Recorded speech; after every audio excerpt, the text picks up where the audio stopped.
நம்ம லோகேஷ் கனகராஜ் பார்த்தீங்கன்னா, ஒரு சில படங்கள் தான் இயக்கியிருக்காரு. ஆனால் இவர் தான் தற்போது கோலிவுட்டுடைய சென்சேஷனல் இயக்குனர் அப்டின்னே சொல்லலாம். இவருடைய இயக்கத்துல நடிக்க பல நடிகர்கள் போட்டி போட்டுக் கொண்டிருக்காங்க.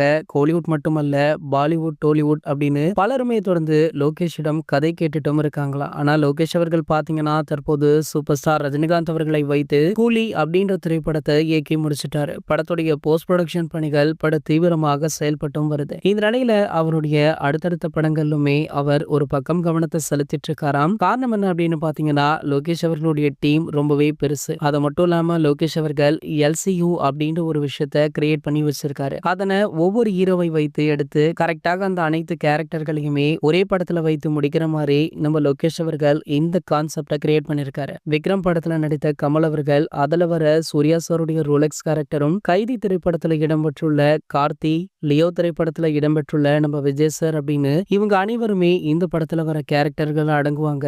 அது மட்டும் இல்லாம நம்ம ராகவா லாரன்ஸ் அவர்களை வைத்து பென்ஸ் அப்படின்ற திரைப்படத்தை தயாரிச்சுட்டும் இருக்காரு. இந்த திரைப்படமுமே எல்சியூல அடங்கும் அப்படின்றத மென்ஷன் பண்ணி தான் அந்த படத்தையுமே ஸ்டார்ட் பண்றாங்க. இந்த நிலையில பாத்தீங்கன்னா, விஜய் சாரை வைத்து லோகேஷ் கனகராஜ் அவர்கள் மாஸ்டர் லியோ அப்படின்னு 2 படம் கொடுத்தாரு. இதுல லியோ திரைப்படம் மட்டும்தான் எல்சியூல அடங்கும். ஆகையால பாத்தீங்கன்னா லியோ 2 எடுக்க வேண்டிய கட்டாயத்திலுமே இருக்காரா. சோ அதற்காக ரீசெண்டாக நம்ம விஜய் சார் அவர்களை லோகேஷ் அவர்கள் மறைமுகமாக 2 வாட்டி மீட் பண்ணிருக்காரா. மீட் பண்ணது மட்டுமல்லாமல் லியோ 2 திரைப்படத்துடைய கதையை சொல்லி கன்வே பண்ணிருக்காரு. ஆகையால தளபதி விஜய் அவர்கள் லியோ 2ல இணைவார் அப்படின்னு எதிர்பார்க்கப்படுது. இதற்கான அறிவிப்பு கூடிய விரைவில் வெளியாகும் அப்படின்னுமே சொல்றாங்க. இது போன்ற சினிமா செய்திகளை பத்தி நீங்க உடனே தெரிஞ்சுக்க நம்மளுடைய சேனலை மறக்காம சப்ஸ்கிரைப் பண்ணிக்கோங்க.